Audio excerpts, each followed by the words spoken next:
What's up, everybody? Thank y'all for tuning in again.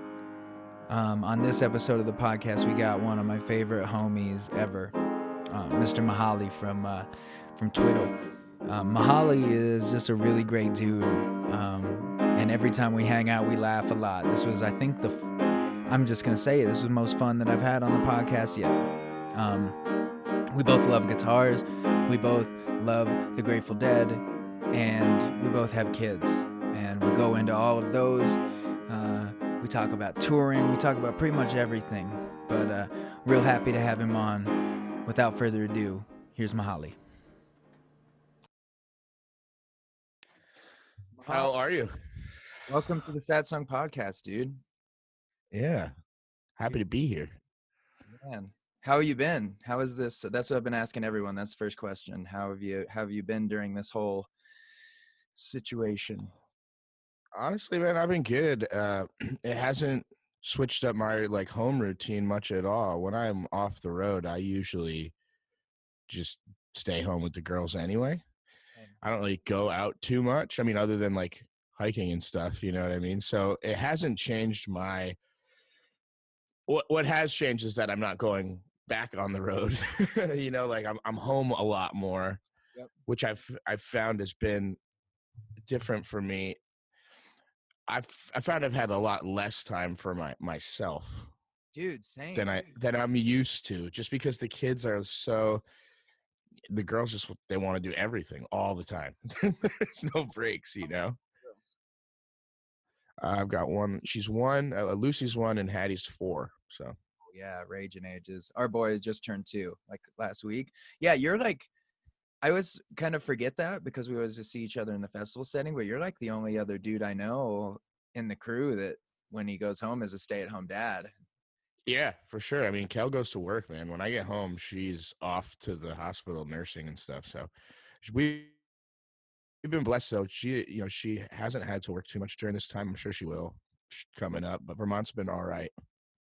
Yeah, Not like crazy. totally. That's one thing Nako and I were talking about. I don't know if you've ever been to his property out in Oregon. Yeah, super dope. Out there, and I think all of us, like the three of us, Trev lives in Boulder now, and I just had him on yesterday. Um, and like, you're in Vermont, I'm in Montana, Nako is in rural Oregon. It's kind of weird because it's not like what's happening isn't real, but the vibe here, and I'm sure it is there, is still at like a 2. I mean, Yeah, it feels that way right now. I mean, Kel says it's gonna pick up and stuff like that, but yeah, I mean, I think once we spend our lives in like big bustling cities with lots and lots of people, and we get off the road and we're like, I'm out of here. I'm going. I'm going to the woods. here, and you say that too, because it's like I found that too. I'm sure all of us do the same thing when we're touring. When you're touring, you're thinking about being home, and then after you're home for a while, you're like ready to go back out on the road. And I always Yeah. have this idea of like, oh, I'm gonna get home and I'm gonna work on this, this, and this, and this, and then you get home and you're like, no, I have babies. I'm pretty much gonna tend to these babies. What I'm Yeah, gonna exactly. do Yeah. every day. I guess that is one thing. Like, there's a few things I really wanted to do. You probably can't see behind me, but like my sneakers are back there and some instruments there. And this is my basement. I've been like trying to dial it in and get it. Well, I was just going to make it in a studio, and I have everything needed to do that. But now that all this is happening, I think I'm just going to turn it into like a beastly live stream room and just try and get like a permanent setup that like looks dope and have a couple cameras and just start cranking out stuff. Yeah, it's a good time for stuff like that. We don't own the house that we're in, so that's what Yeah. I do is I just like I've turned our porch into like a full training zone. Like I got like a really expensive grappling dummy and like Oh man, I forget you're a badass like that. I try to be. I How try long have you been doing that? 3 years. Wow. I pretty much, dude, I just like from the first time I went, I think I just got really hooked on being a student, and like Yeah. really you're like, oh, I don't know shit. And then you kind of start to learn some shit and you're like, oh, this is dope. And then it seems like every time I feel like I get the hang of it, I just get handled by someone. And I'm like, well, I guess I don't, so I Damn, got dude, that's intense. to. Um, I've always said if I was in a in another life, or like if I had to do some redo here, I might just have gone full martial arts ninja vibes instead of musician vibes. the music, dude. It really. You don't have to be like a big dude to be good at it either. You know what I mean? No, not at all. I actually was just. I'll send you this clip later. It's hilarious. There's George St. Pierre, who used to be the fucking baddest middleweight ever, but he was a coach on that show, The Ultimate Fighter, and he had a friend of his come in. Uh, and he was this French Canadian guy that lived in Thailand and was just this badass Muay Thai guy, but he got drunk and shit before he sparred all the time. And he smoked cigarettes. And he was just like Wow. out of shape looking like 145-pound dude. And he came in and just fucking handles every single fighter in the room. And it just is like perfect. It's like, you can be a fucking ninja monster for sure. Dude, I want to talk about your new record. Yeah. It's really dope, dude. There's a lot in there as far as styles go. There's like some reggae Yeah, it's vibes, some blues vibe. There's still like the overall jam blanket on everything. It's really guitar heavy. Krasno produced it, right? Graz did it. Yeah. Yep. We did it. Half of it in Brooklyn, half of it in LA, at both of his respective cribs. West Yeah. Coast and East Coast. Yeah. Got the vibes. It was cool. Like he moved to LA about halfway through the record. And like I love Brooklyn, and it was very cool. I love Greenpoint. So spending time there, and I get to stay at one of my favorite hotels down there, the Box House. So I really enjoyed doing those Brooklyn sessions. But when he moved out to LA, like his new spot was dope. The studio was beautiful, and I felt like it really brought out these vibes out of us that like really completed the record. There were songs that were like done, but we weren't stoked on them, or like we weren't like 100% on them. And when he got to LA, like all his homies are out there. I mean, all his homies are in Brooklyn too, but like it seemed like we got to LA and he's like, oh, let me call this guy. He'd come over. Like Tycoon, he's a ridiculous producer and amazing drummer percussionist, and he just would come over and turn these songs and just make these songs alive. And that's why when you hear the record, there's a lot of percussion and little dings and dangs everywhere. The two of them together were like little mad scientists. Like they'd come in and all of a sudden this song would just come to life in like a whirlwind. It's awesome. Yeah, man, I'm really intrigued about that. We're working on our next record, and there's like this familiarity and comfortability of like just Carl and I pretty much doing everything, and then once we have the foundation laid, we start bringing other people in. But here in Trev just finished his record with I forget his name, but the guy, he produced a bunch of stuff with Bon Iver. And Trev was saying kind of the same thing, that it was like you have this person kind of like, adding stuff and elevating it, and you're like, what's really happening? And then you listen to the final thing and you're like, holy fuck, what just happened? Yeah, I mean, I think there's so much value in working with a producer, and especially someone whose musical opinion and tastes you love and respect. Like for me, for Krasno, I've been listening to him since I was 13, and like I've been seeing him play guitar, and then listening to all the stuff he did with Derek and Susan, and a lot of the songs he's written over time, and the stuff he's produced. I was so stoked to get in a room with him, and then we really vibed. And where I would turn right, he would say, let's turn left. Yeah. And at first I would say, oh, but dude, I spent like 8 hours on that right turn, and he's like, nah, trust me, we'll cut it both ways and you see if you want to go right or left. And every time I would want to go left. You know what I mean? Almost every time I would like what he did way better than what I had originally come up with. And that's the blessing and the beauty of having someone else there you trust to have musical input, because otherwise it would have just sounded like everything I've ever done, because I've sort of, from Twiddle to anything I've put out on my own, I have been the writer, recorder, producer, all in one. You know what I mean? And it has a sound and a vibe that kind of seems to come out of me. And I didn't want that for the solo record. I really wanted something different, something fresh. I wanted to incorporate a lot of the sounds from my youth, which has a lot of hip hop and like the cope singer songwriter sort of vibe, that was the sound I was really trying to capture. Um, Less than like the jam band stuff. A lot of the guitar work on the album is actually Eric playing. You're sitting in a room with Krasno and you're like, he's like, all right, take a solo on that spot. Uh, I'm like, well, what would you do there? You know, what's the vibe? Like, what would you get into? And he would play something ridiculous, and I'd be like, yeah, why don't we just keep that one? I was like, what you just did right there sounds perfect to me. You know, I would take some solos, but for the most part, I was just having a blast letting him do his thing on the tracks. You know. yeah, that's cool, man. I just recently, probably in the last couple years, realized that I wanted to be a guitar player and not just like a songwriter that knew enough guitar to like carry the songs.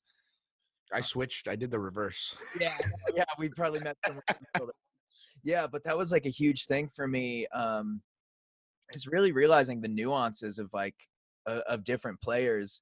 You know, like I get down on myself sometimes because like if I were to take a solo, it's pretty much always this kind of Motown vibe. And you've met our guitar player Stefan. You Yeah, know, he's great. yeah, dude, he can go either fucking full face melt or the slowest like '90s hair metal solo ever. But I was like, when the first time he rehearsed with us, I remember being like, "Hey man, can I play you a solo and like see what you think?" And I like played this thing and I was like, I just feel like I'm stuck there. He's like, well, nah, dude, that's dope. You can just hang out there, you know? And I think that's really important. Like with what you're Totally. saying is it's like, well, I don't really feel the need to get on this shit if someone else can do something I like. I'm just like, all right, cool, man. Great. Yeah. I mean, I could have. That's the thing. I could have spent hours trying to play what he played, or it would have been hours. But like it still wouldn't have had my. I'm a firm believer that your first take is always your best, Yep. as long as you're like properly warmed up and all that. But like once you get into take 5, 6, 7, 8, it's lost it. I always just walk away and come back. You know what I mean? Like it loses that fire or whatever. You know what I mean? Real Asperger's level attention span. Yeah. One thing too, if I feel like something's being forced and it's not natural, then yeah, I put the kibosh on it right away because like especially if I start even getting lightly frustrated because I don't want to Yeah, it's not worth it. get into Hey, anything that I'm doing. Like a frustrated totally. guitar solo is just not the fucking vibe. I mean, I play a lot of guitar, but I'm not the best studio guy. Like, give me 30 seconds to rip an epic solo, and I suck. Like, 30 seconds isn't enough time for me to get out what I want to say. I'm a long-winded soloist, I suppose. Yeah, it really trips me out, dude, because I just don't. I mean, I'm sure if I dedicated all my time to it, I could do. But every time that I've watched you play guitar, I'm just like, I mean, it's just like when I get my ass kicked by someone. I'm just like, dude, levels to this shit. Like, you know what I mean? There is motherfucking levels. Because I rip some solos that I'm just like chin to the floor, like, what the fuck was that, dude? Well, man, when I was struggling with a lot of shit, addiction mainly being the true motivator, I was playing every night in every bar. Anybody that would give me $100, $200, whatever, $50, I would show up and play for Yeah. 4 hours sometimes. I would play to people eating dinner who gave no fucks that I was sitting there playing music. You know what I mean? I remember one gig I set a loop on my little Digitech loop pedal, and I didn't turn it off for 2 hours. I had one loop going and I was just soloing, and nobody noticed. Not even the restaurant owner. They just like cool background music. But because I did that every night, and the bulk of my stuff was, oh my god, I have like 4 hours to kill, and I don't want to sing for 4 hours straight. I Yep. would set these long-winded loops and solo. And like, all right, well, let's figure out this melody while I'm soloing. It was like paid practice in a way, because and I noticed, you know, the guitar playing really starting to just sort of that mix that in with all the really crazy shit Twiddle was writing in the first couple years, all the really intricate instrumental work, which was kicking my ass to begin with. So there was like a 2, 3, 4 year sort of like boom where my guitar playing, I was doing it a lot every day, every night, and it kind of, I wasn't studying, I wasn't like Learning by doing. I wasn't like actively teaching myself anything. I was literally just, Around. yeah, exactly. Like just trying. Let me ask Yeah. you this. Is a jam band like in that scene? Is there so I grew up, and another thing that you and I have in common that we'll get into is I also grew up in the jam band thing. I used to uh some of the bands, like now looking back on it, I think the shows that I had the most fun at were Yonder shows and Keller shows. But I used Yeah. to sell drugs at shows. So I went, if there was any shows in a major Midwest city, I was there doing my little dime bag hustling a lot. Yeah. Yeah. And I always felt like to be in a jam band would be tough, because it seems like there is that when you guys are writing shit that it's like, okay, we got to make this fucking intense. Like there has to be these crazy changes. Is there a level of that, especially early on, where you're like, we have to be able to Oh, make people's minds melt? well, early on, it was a pride thing. Early on, it was like, yo, we want to be the best. We want to write the hardest, the longest, the craziest, the silliest. You know what I mean? It was like I like that. essentially everybody that's getting into it is just trying to conjure fish Yeah. in one way, especially where we were coming from, being in Vermont and everything. But the jam band scene is I don't want to say like a demanding scene, but like I find myself, when I'm on tour with like Nako, or we're doing shows with you or Trevor or anybody, I feel a little like when I see your shows, because they're so good and they're so like to the point where like Twiddle, like we don't repeat a song for 5 shows. And you play Not a single song with 2 sets, and sometimes the sets are 90 minutes. And that's something like 65 songs we got to like remember and make sure it's tight for like 4 or 5 shows. And then not only that, I have to come up with a different set list every night, so it can't be the same ever. Yep. Transitions all have to be the same. Covers got to be different. So each night it's like putting on this grand production, and then I bring it to the boys and I'm like, all right, guys, here's what we're doing tonight. And we set up we have a rehearsal room in the green room. So our green room just becomes a practice room. And then and if we don't get through it all on sound check, we'll finish the transitions or whatever ideas I have in the rehearsal room. And we have talkback mics on stage, so I can remind them like, yo, we're not going into this now. We're going to go into Be There and then split it to halftime. Remember that, like in the talkback mic as like little reminders. And it's so rewarding when we pull them off and like we nail them. There's just still that like cool sense of pride when we get that done. But man, I tell you, dude, I just want to go out there and play the songs people want to hear. Yeah. And sing it to them and have them sing it back with me and play really good music with it, and not have to feel like like, oh my gosh, like what do I do when we play Lost in the Cold on a Friday night and then on Saturday a recovering addict comes up to me and says that song changed their life. They heard it once, they went straight to rehab, and they've been clean for 6 months now, and they drove 7 hours just to see that song. And I gotta look them in the eyes and be like, yo, we played it last night, my bad, and I'm like, what the fuck? Yes. That shit's not right. But then if we did play it that night, we get crucified online the next day for repeating a song. It's like, God, guys, give me a break. Yeah. It's Interesting. Yeah, it's cool having your perspective on it, man, because so for us, we pretty much I make a 90 to 120 minute set weeks before a tour and send it to the boys, and I'm like, yo, here's the thing. And then when we're rehearsing, we're just trying to find clever transitions, but we play pretty much the same show every night, and we'll throw a couple things in there to fuck around on. You guys switched up some covers, right? Yeah. Like every tour, I'm like, okay, I'll find like, what's the most ridiculous song that everyone loves but forgot that they loved? How can we throw that into somewhere? Totally. But yeah, I've always thought about that with jam bands, because I used to go and you do these, like, whether you were at all 3 shows or whatever, you see the set list from like a week's run of Panic shows or Twiddle shows or Fish shows, and I'm always just like, how the fuck do you guys do this? Playing for 3 hours a night, I'm just like, I think back of when I had to do that, like what you were talking about, when you're like and shit, and I was like, I used to always be like, man, I can't wait until I only have to play 90 minutes a night. Yeah, I feel you. And yeah, that's the thing. You know, Nako and I talked a lot about the like online haters because that's a new thing for me that just kind of started happening. And I'm like, Oh, get ready, bro. it's so hard because it's The like, trolls are everywhere. and what's weird is that I'm just like, man, I'm a pretty decent dude. I mean, I don't, you know, I'm not getting fucked up. I don't cheat on my wife. I never talk shit to anybody. Like, I'm pretty mellow, you know? So when Yeah. people, I see like fake accounts, like I've read people writing out scenarios where they met me, and I never forget a face, man. I remember everyone, especially if I have a conversation with them. And Yeah. people make up a fake story of how they met me and how I interacted with them and like share it Totally, dude.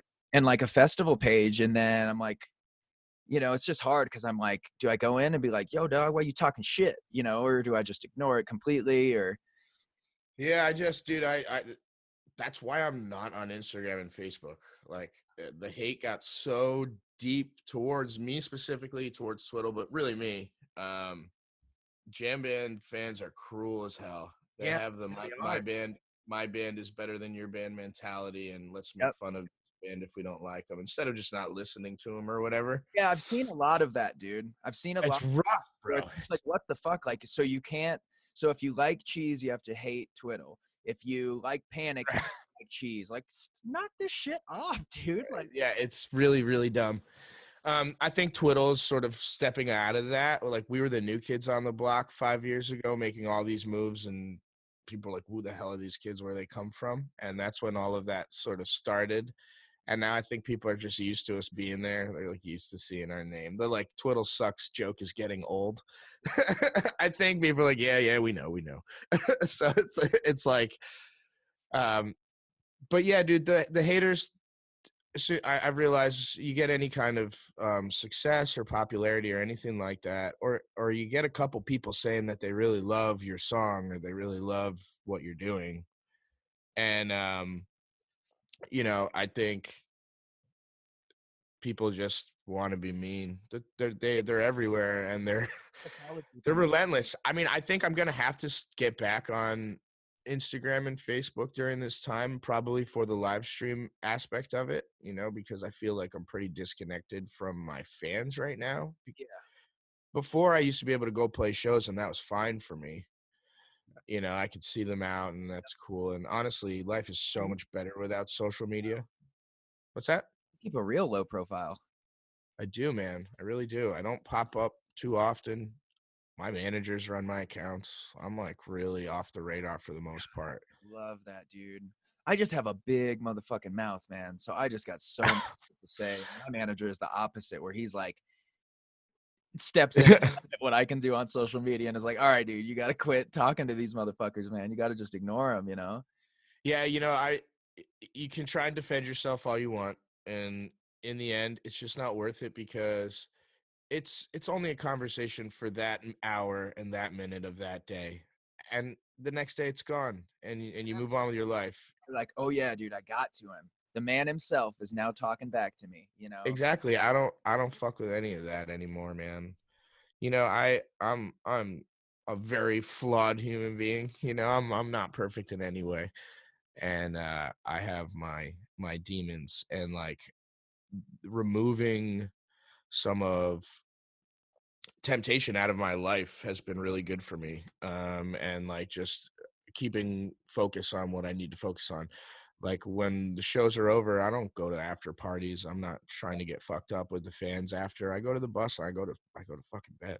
You know Yeah. what I mean? Or smoke a joint in the back, reflect on the night, put on a stupid Nick Cage movie and like shut my brain off for a little bit, decompress. That's my after show, and the guys know not to bring anybody to the back lounge on the bus and into like the bunk section when I'm back there after a show. They want to bring friends and fans on the bus. Like they keep everybody up to the front lounge and they're pretty respectful about it, you know.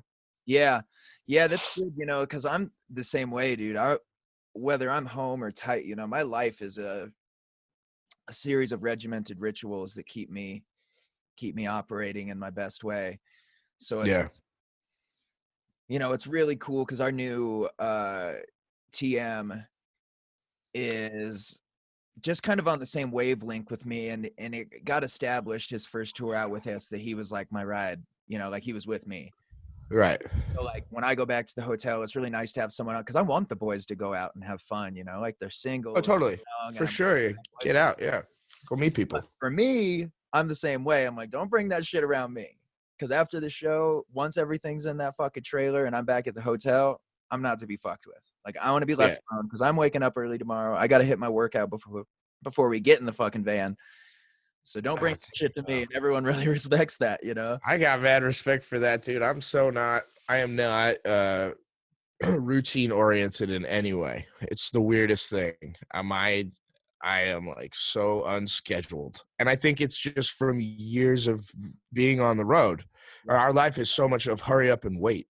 Yeah, dude. Just really. You know what I'm saying? Like Bob Weir said once that everything, when you're a professional musician and it's who you are, that everything that you do in your life is just wasting time until you get to play again.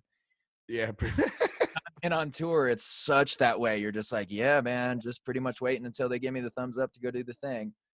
I like to travel. So as soon as the bus stops, even though I only get to see the whatever 6 blocks around the venue, I'm out. I'm off the bus and I'm cruising. I'm walking, checking out. It's not great because I check out all the dope little shoppies everywhere, and it's where I have too many things. But but you know, I really I enjoy seeing the country. I enjoy meeting people from different areas of the country that are not fans and just talking to them about where they live and what their vibe is. You know what I mean? Like, and so yeah, I mean, a lot of the time I'm out of the bus till sound check.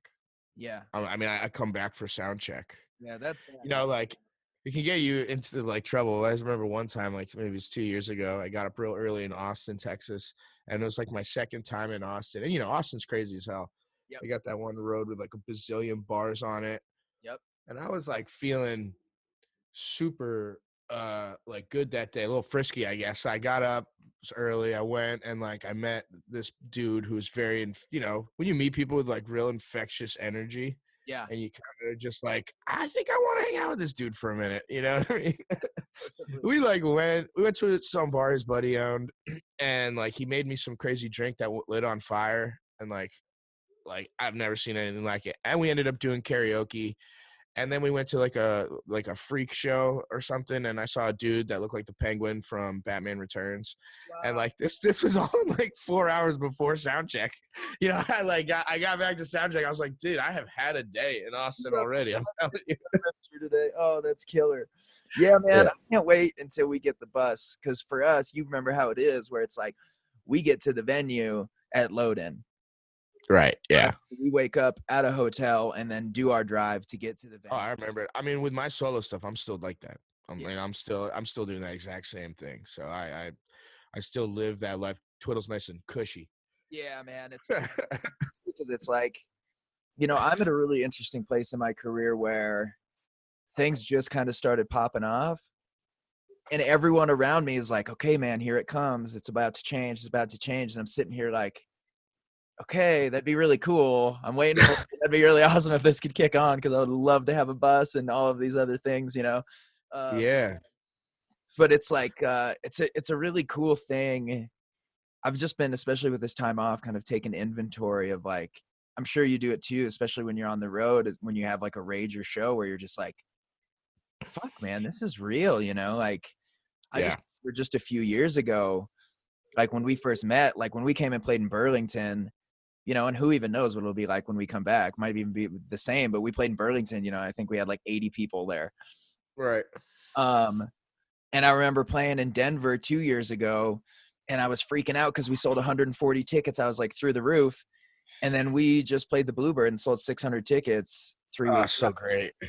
You know, and I was just like, I think I texted you. I texted like all my friends were like, what the fuck, dude? You know, like we just sold out the Bluebird in advance, you know? So to have that. That's such a good feeling, dude. No, man. And that's what's so interesting about the timing of this thing for us too, because we sold out the Bluebird, and then we played a killer set at Arizona Roots, and then played 2 sold out shows with OAR. And we were just all fucking feeling it, dude. Like we were playing new songs. They were feeling tight as fuck. Yeah. Right, 2020, here we come.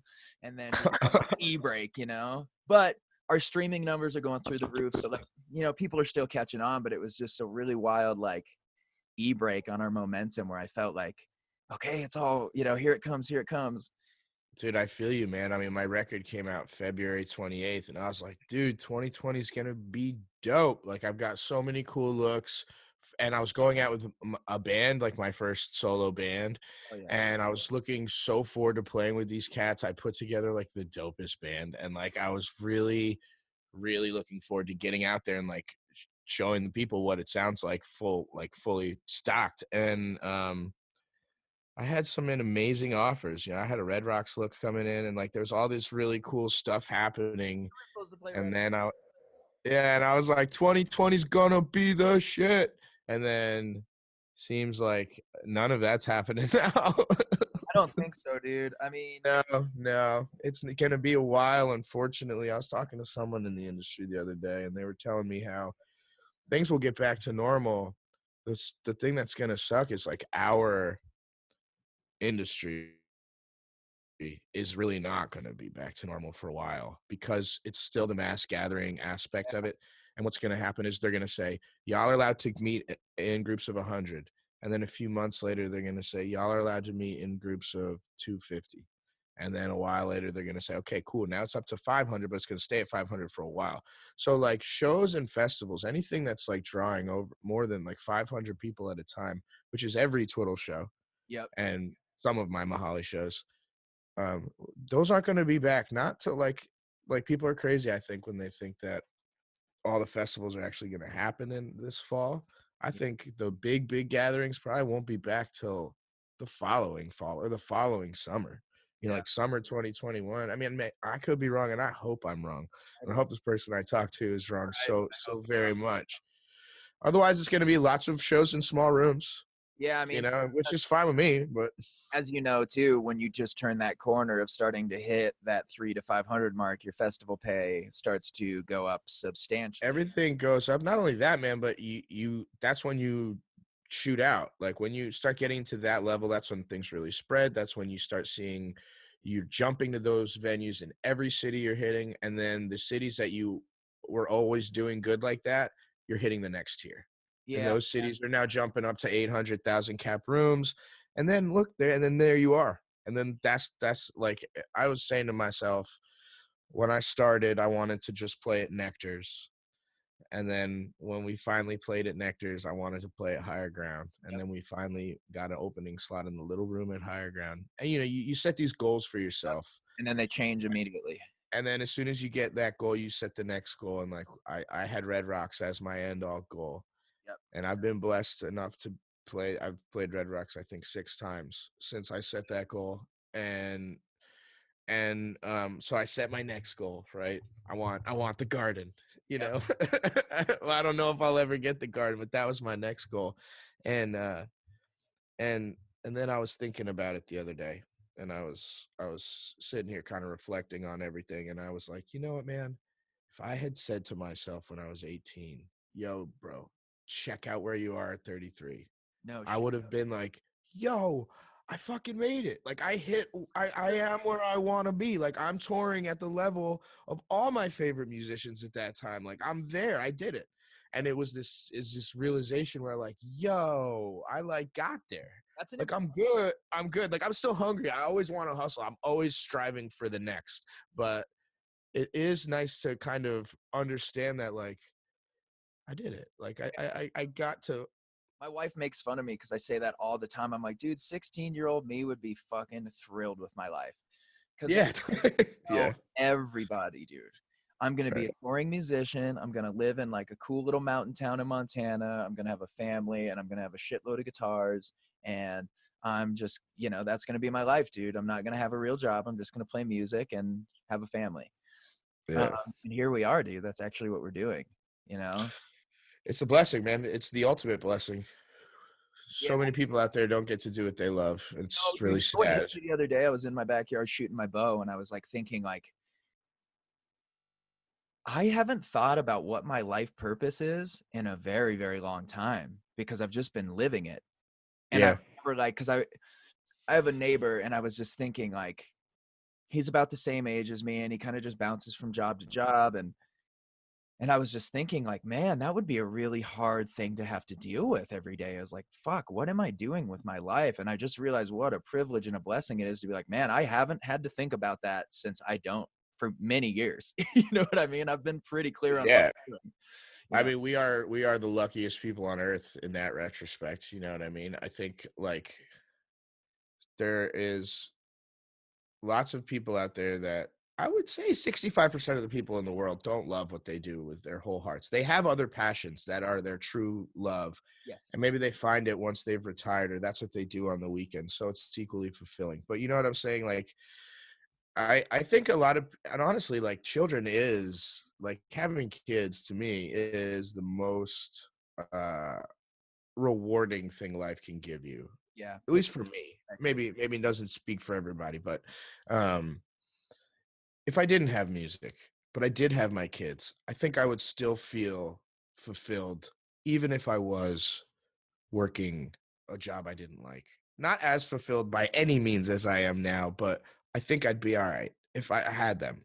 If I had them to come home to and just have, you know what I mean? Yeah, there's like this weird sense of pride. Like, I'm sure you do this with your kids too, man. But I stare at my kids because I have 3 step kids that I've been with for 10 years that are my kids. You know, their dad hasn't been Right. here, and they were 4, 6, and 8 when I got with them, and it's been 10 years now, and like Wow, dude, that's intense. yeah, dude, and I look at their faces sometimes, and like, dude, Colton is 16 coming up, and I'm just like, dude, you were in 3rd grade, like you were just a little boy, and now you're 16. So now with the new baby, I have this whole perspective change of just like, it's hard when they're babies because they're like crazy and they just are like destroying. Oh, dude. And I always have to bring myself back to looking at his face and like, dude, you're going to be a teenager soon. That's just the reality. Yeah. I'm scared as all hell for that, man. I'll tell you what. Yeah, I got a very, very beautiful 14-year-old daughter that used to be this just cute little girl. It was always, and then I took her to Colorado for my manager's wedding, and there was this weird shift. I took her to the mall to get her some school clothes, and she was like trying on these jeans, and she like did this weird look in the mirror, and my fucking throat swelled up and my heart dropped. No, she's becoming a young woman. Stop. And it was so hard. Man. Yeah, it's a wave. You're yeah. Oh, bro, I'm not looking forward to it. I mean, I'm a pretty laid back dude. I truly am. I don't really let too much get under my skin. And God, I don't know. I don't know like how cool as a cucumber I'm gonna be when they turn high school. And you really know? what you do is you just kind of see, again, you just start thinking of like, well, when I was, a 14-year-old boy, my life pretty much revolved around chasing girls. Totally. Yeah. No, man, I was awful. When I wasn't awful. I was a man on about the town at 14. Yeah, dude, you're full of hormones. I was a young bloomer though. I was getting into all kinds of shit at young ages. I was really good friends with my brother's friends. So I was just exact yeah. 14 for me, dude. That was when I started like partying. No, me too. I just like for some reason the first time I took mushrooms just popped into my head at 13 years old, like in my buddy's house. Not at all prepared to eat an eighth of mushrooms. At 13, I didn't know what mushrooms were. I saw my older brother eating them. I thought like a magical leprechaun was going to appear and talk to me, and like things were going to like all of a sudden my apple was going to be huge. Like I had no clue. One, the spiritual level of mushrooms, and two, the like, yo, shit's about to like melt. Yep. Like, and your whole perspective of everything's going to shift. Yep. And it was so intense. And my buddy, like my other friend, he just got this video camera and he's filming me. And it's a funny video to watch because you see me going through all these stages of like, oh my God, panic. And then like, what is happening? This is cool. This is not cool. And all these different things shifting. And yeah, what a little runt I was back then, just getting into all sorts of trouble. Dude, that is a perfect segue into something that you and I have in common that I don't think anyone else in our circle does. You and I absolutely love the greatest American rock band of all time, the Grateful Dead. Indeed we do. Um, I've been very blessed in that but I want to get into that. So Yeah. for me, hands down, the greatest American rock band of all time, the most influential cultural band in American history. How the I agree. fuck? Like, so just so you know, a personal dream of mine, like we were supposed to do Red Rocks this year. It's gonna happen, obviously now. I also had all of those markers, and I've hit a lot of them in the last year or so. But playing on stage with Bob Weir is, I could think of a lot of things I would trade to do that. So did you?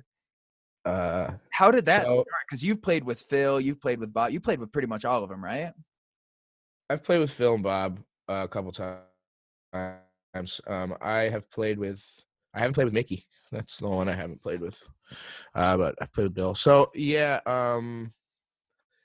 it was pretty natural. How it all sort of happened was Midnight North, Phil's son Graham's band, Graham Lesh, opened for us at Brooklyn Bowl one night.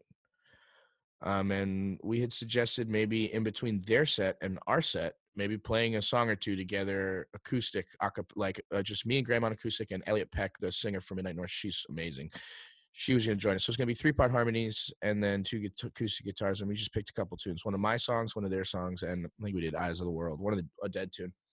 And we just hit it off that night. And I kept in touch with Graham, and we did some tours with them.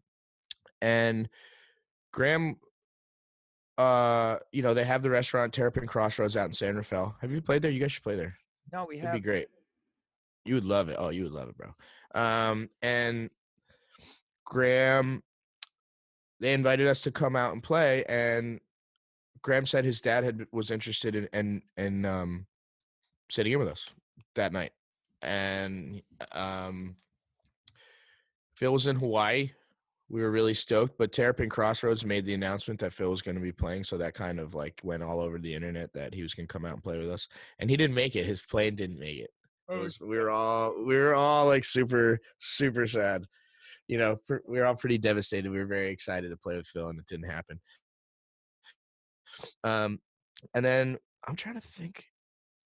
Yeah, so we had Tumbledown, and Midnight North was on Tumbledown, and Graham was like, yo, my dad is coming. He wants to come to Vermont with my mom and just like hang and watch the show. Phil loves watching Graham play, like loves watching Midnight North. Every time we went on tour with Phil and Midnight North. It was called the Unbroken Train, one of them. So it was Phil and Terrapin Family Band headlining Twiddle, and then Midnight North to start the night. And we did like a little caravan like that. And so sorry, I got a little sidetracked with that. So yeah, so pretty much Phil came out and said he would sit in with us at Tumbledown. It was incredible. I mean, he played one of our songs, and we did Eyes of the World with him. And then from that point on, I've played with him quite a bit. He actually, I would say my greatest Red Rocks. Now, maybe not my greatest, because I have a couple cool ones to choose from as like my favorite experience playing there. But Phil had me. Do it, Red Rocks? Yeah, Phil had me come out and play and sing Fire on the Mountain as the encore for his Red Rock show. Damn, son. Yeah. And then they kept me up for Music Never Stops. It was crazy, dude. That was that was the most surreal thing, walking out to like a sold out rock show, like with Phil fucking singing. Yeah. Yeah. Fuck. But the Bobby thing, I played with Bob 3 times. And the first time was at Terrapin Crossroads. Graham called me, said, hey, you want to come out and play some sets with me? And then my dad and Phil and Peter Rowan were all there. Dude, I'm a huge Peter Rowan fan. Yep. Panama Red's one of my favorite songs, and the whole album, like all the New Riders stuff, all of that was like my jam. And I didn't even know Peter Rowan was going to be there. I just thought I was going to be playing with Bob and Phil. It was really cool. And I was stoked. So I was out there, and Peter was there, and I walked by him. That was when I had my long hair and everything. And I don't know if you've ever seen the album cover to Panama Red, to the New Riders album, but it's like Panama Red's like on the cover, and he looks kind of like a pirate. Yeah. Like, I don't know. And Peter goes, hey, man, anyone ever tell you look like Panama Red? And I was like, what? I literally looked up and was like, no. And he goes, I'm going to call you Panama today. And I was like, okay. I was like so happy. Yeah. And Bob Weir walked up and Phil said, names? Bob? Yeah. He was really intimidating when I first met him. Like super, super scary kind of. He wasn't mean or anything. He's just like a presence, you know. Phil said, we're all standing in a circle talking about what we're going to play. And Bob's sort of looking at me, kind of like, who is this guy? Like, I know everybody else here except for that guy. And Phil goes, hey, Bob, this is Mihali. He's going to be playing some music with us today. And Bob sort of looks me up and down, literally the full head to toe, twice up and down, and then just goes, cool. Looks like we're going to have some good old clean American fun. And just walks on stage. I was like, all right. I sang Scarlet Begonias, and he goes, who's singing it? And I was like, oh, like on stage while we're there. And Graham goes, Mihali's going to sing it. We're going to do like a 3-part harmony thing. Well, I was okay. And we played. It was great. Bob sang it with me. We all sang it together. I didn't mess up the words. And it's important. Can't do that. It was great. I feel like I would. I feel like I would. Just because I get nervous, dude. If I was on. And the Sublime version of that song is always in my left ear, even no matter what. I can't get Bradley's voice out of my head when I'm playing that song. So I have to like really focus when I'm singing it to make sure I don't say as I was walking down Rub-a-Dub Square. Dude. Yeah, man. It's crazy because I'm working on a new record right now. And I've been like fully engulfed in all of the Acoustic Dead stuff.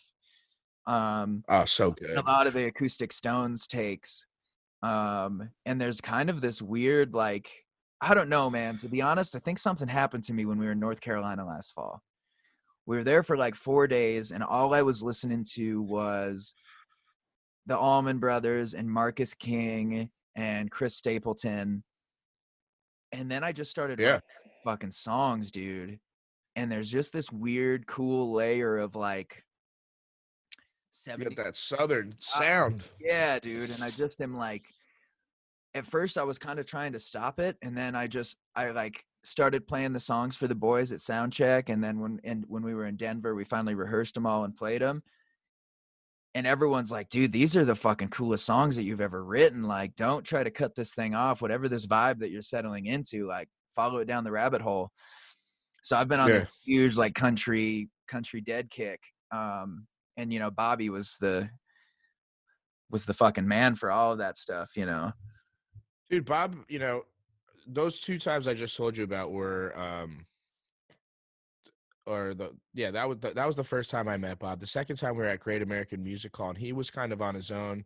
And that time I actually got to like talk to him a little more and sit with him, and like he's super nice.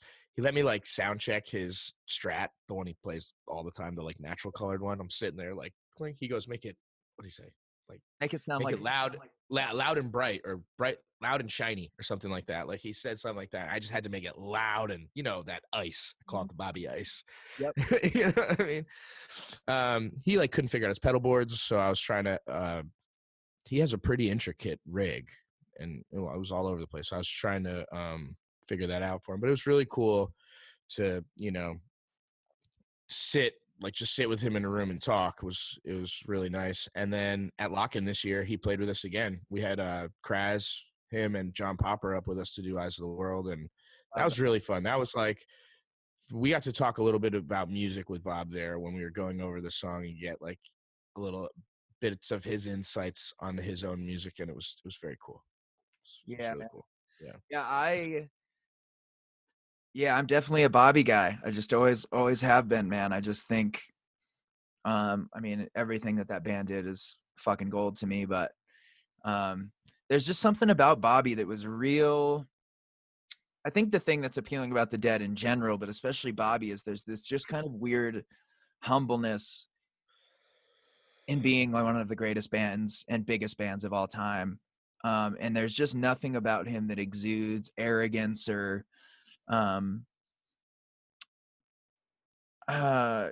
cockiness at all. He just really is trying to be a part of the universal consciousness, and like I feel like he's serving the world. He just figured out that music is his input into the universal consciousness, and I mean, Bob is one of the. I mean, if you look at all the dudes after Jerry died, and you see who went out. I mean, obviously Phil and Bob toured the most, but Bob always toured.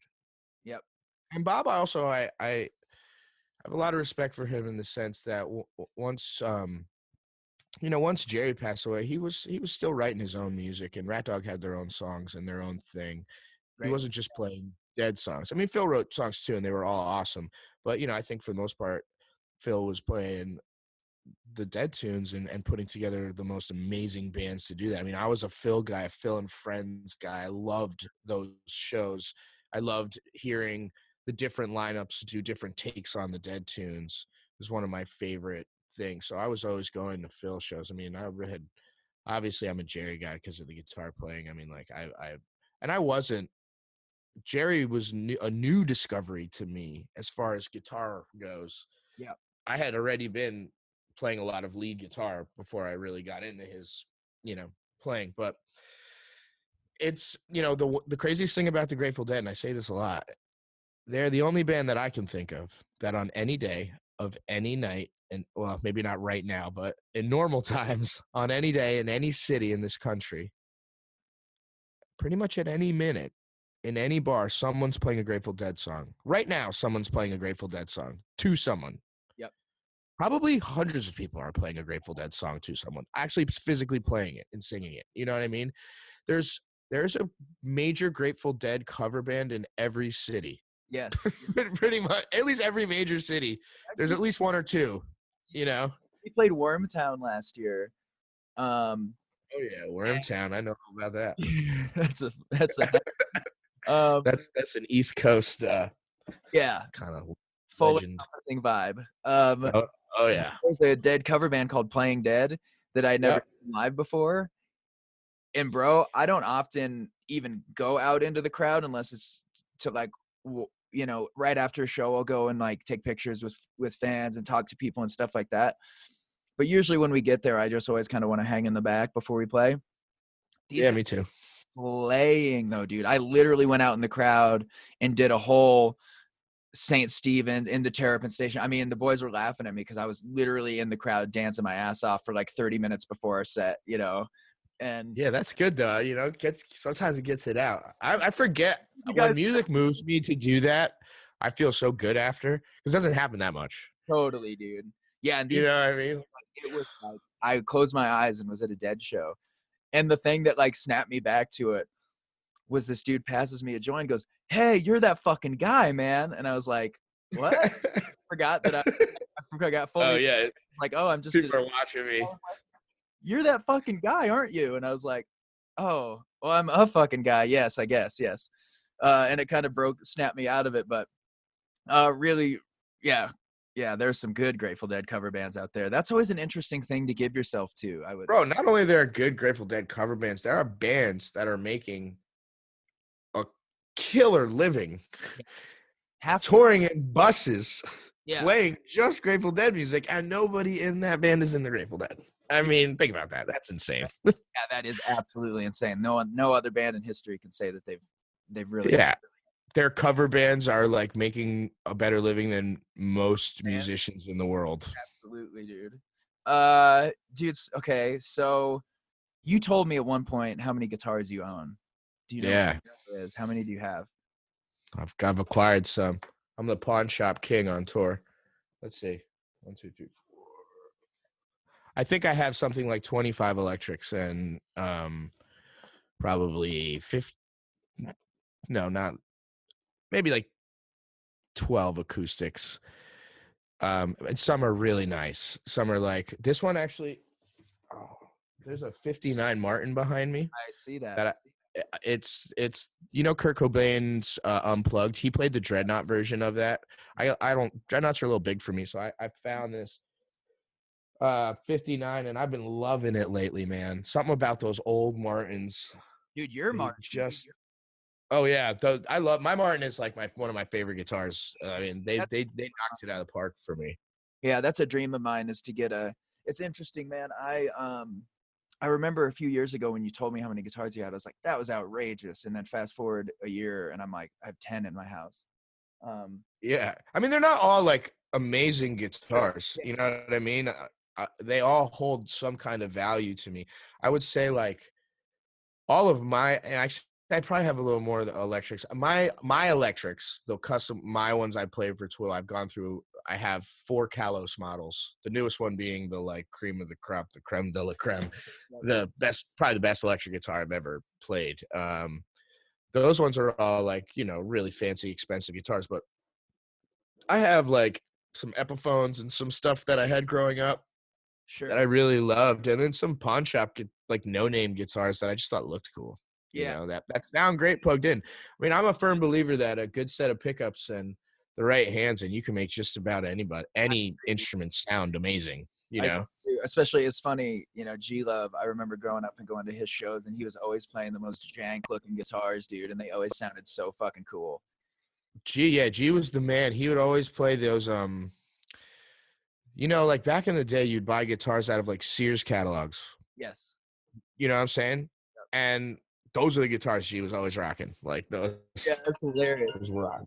For me, so much is like if I'm looking for a tone, I want to be able to find it. So I have, a Tele, a Jaguar, a Jazzmaster, and then D'Angelico just sent me this. I mean, the people listening can't hear it, but this is their new DC Mini. Oh, dope, dude.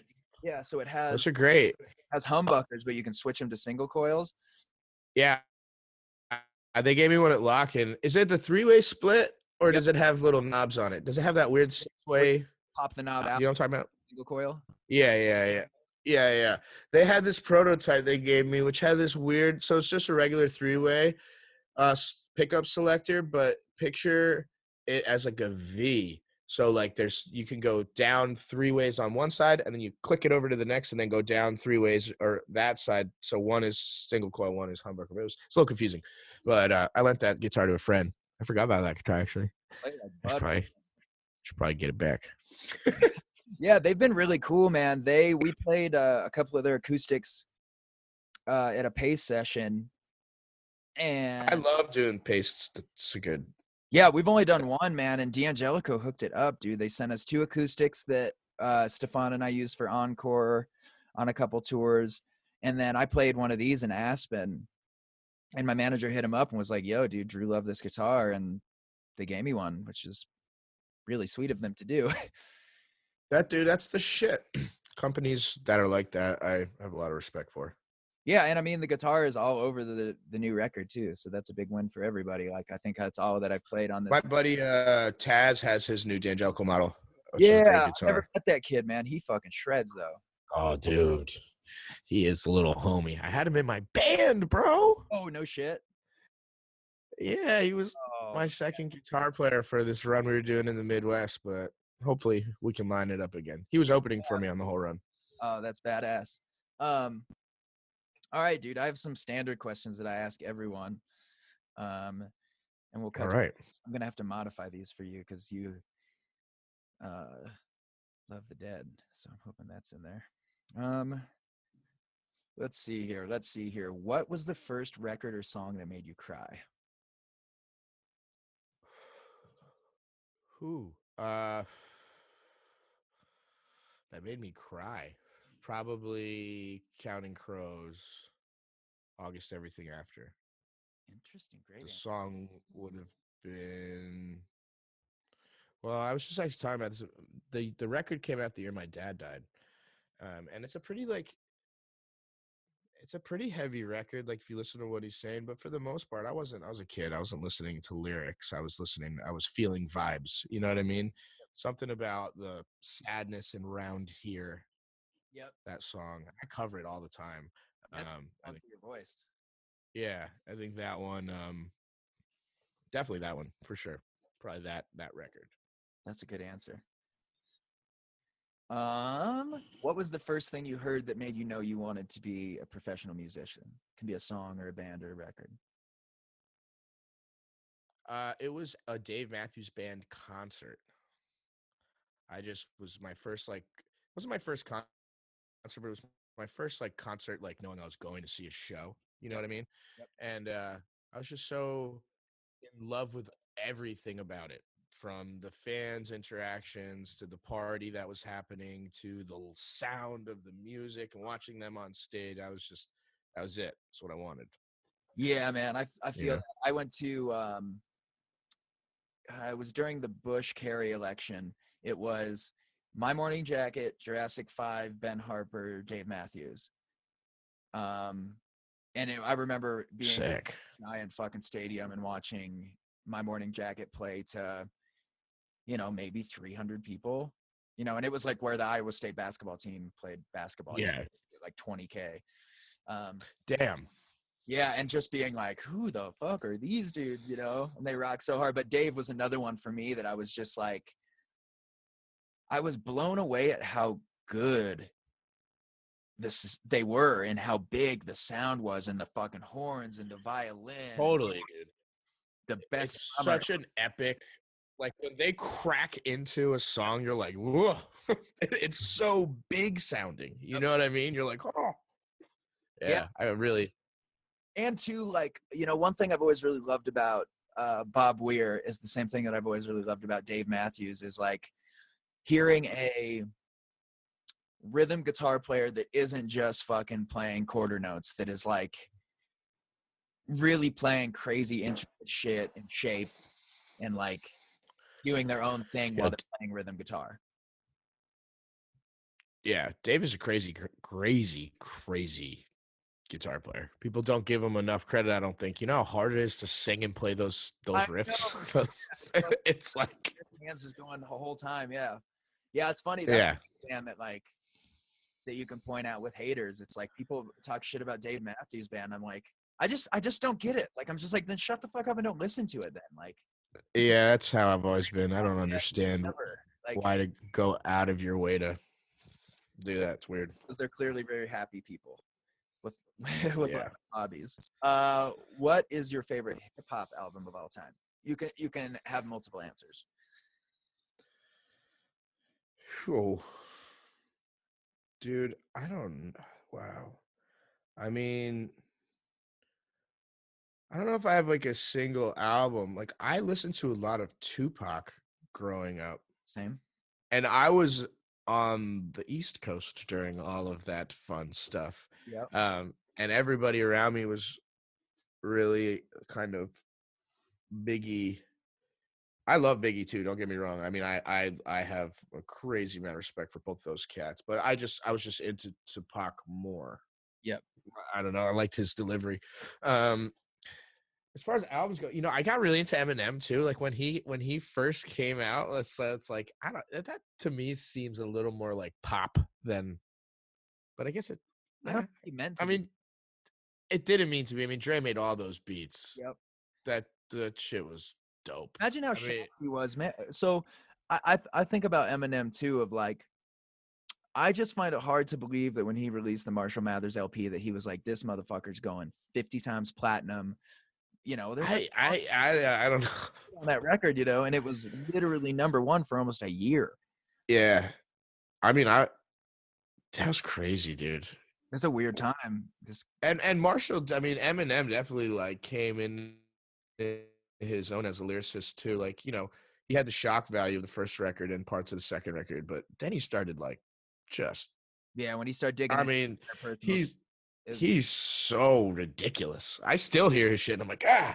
Yeah, he's nasty. He has this way of like building his verses like a volcano. So like at the very end of it, he's like, you know what I mean? It's like, oh, he's gonna erupt. It's like a guitar solo with his words. Yeah. What are 3 records that you're really loving right now? Oh, here. It's called. I've been actually listening to records. This one is so cool. It's called Bless Up, Ernest Ranglin and Avila. It's old. I don't know. It's not. I don't even know if you'd be able to like find it. I just. Did you find it? What's the record called? Bless Up. Yeah. I found it here on Spotify. I'll listen to Oh, it's there, dude. It's some rootsy ass reggae, but Ernest Franklin's like my favorite guitar player, and he just really fucking crushes guitar. It's so melodic and beautiful. He plays like a bumblebee. I love it. The other records I've been listening to, we're listening to Frozen 2 a lot. The soundtrack to Frozen 2. My daughters make me play it constantly. Yeah, I heard, I was like, oh man, I took Hattie to see it in the theaters, and I was like, I don't know how I feel about all these new songs. I was like, that one kind of seems like an 80s rock ballad. I don't know if 80s rock ballad fits Frozen 2. It's really like judgmental on the songs. Just like And now I'm like, into the unknown. Like sitting. yeah, dude, my son is obsessed with nursery rhymes, man. Oh yeah, And it's so weird. We've also realized that he really loves Op Ivy. sick. Whole era of punk rock. I think there's just something about that really crunchy Yeah, guitar that's awesome. that he just fucking really digs. Yeah, my 1-year-old she is obsessed with music. I think she got the her dad's little gene there. I had this little recorder that it's like a JBL Flip 4 or whatever, and she just carries it around with her. She puts it right on her heart, and she makes me play songs through it. Mainly, I've been working with Nate from Iatera on some new stuff, Literally sent me something day before. and dude, yeah, he's crushing the reggae tunes for me. Dude, you want to hear a He's cool like, story? yeah, It's so funny, dude, because him and I are like total bros, and we've only yeah. hung out in person once. So Dude, he's the best. all the time when people are like, "Hey, man, let's collab on a song. Let's collab on a song." He hit me up and goes, "Hey, man, we had never met, we had never talked or anything." He goes, "Hey, man, I love your shit. I really want to do a song with you." And the text was like perfect. No one was in my house. I had my guitar sitting at my desk. I was like, "Okay, cool. I'm gonna write something." So I write the hook and the verse for this thing called One Life. And I Yeah. recorded it on my iPhone, sent it to him 30 minutes after he sent me that text. And he goes, "Cool, man, I'll get this ready and I'll hit you back." Like 5 days later, sends me a Full fucking track. drums, bass, harmonies, like Dude, that's what he did with me. Yo, he's a beast. unreal, dude. And literally just like had all of his shit locked down and just left my verse vacant. Was like, "Cool, there you go, man." It's just like, what the fuck, dude? Yeah. And it's like ridiculous shit too. He's so good at it. Yeah, I have been working on we're one of our songs is coming out on May 1st, and we're doing another one come out a little later. He's so good at that. That's exactly what happened to me, dude. I just said, "Yo, bro." I sent him a notes demo of a song I had just written while I was listening to Iatera, so it had like a bit of the Iatera vibe to it. So I just wanted to send it to him and be like, "Yo, dude, like you kind of inspired this track. Hope you're doing well." A week later, the song comes back to me. I didn't ask him to do it. It just comes back to me done. Like everything's finished except there's no vocals in it. He's like, "Yo, you'll send some Vox over?" I'm like, "Dude, what the hell?" Yeah, dude, champion. I think there's that whole like, because that's how Stick Figure. I've never met that dude, and that's how he does his shit too, huh? He's just Yeah, a single dude. Sticky's the one man band. Well, his band's incredible live, but yeah, he does it all himself. That's Yeah, they've got a great spot out there, man, in Oakland. I love hanging out there. yeah. It's I never it's met. Green Day's old studio. Yeah, that's right. So it's interesting. We just started working with Ineffable, agent wise, and then we put out a record with Root Fire.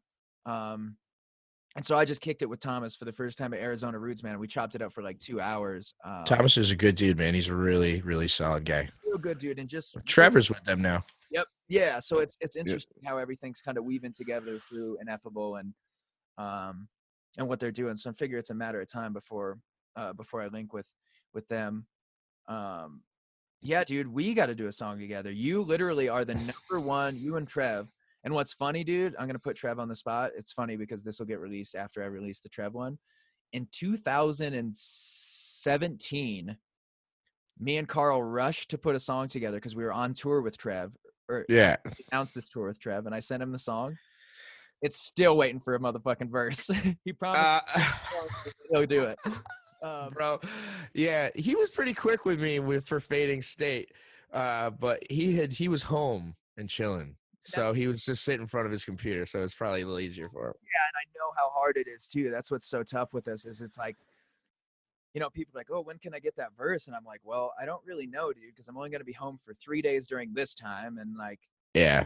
I'll have just played, 100 shows. So I don't know how vibed I'm going to be to like, record.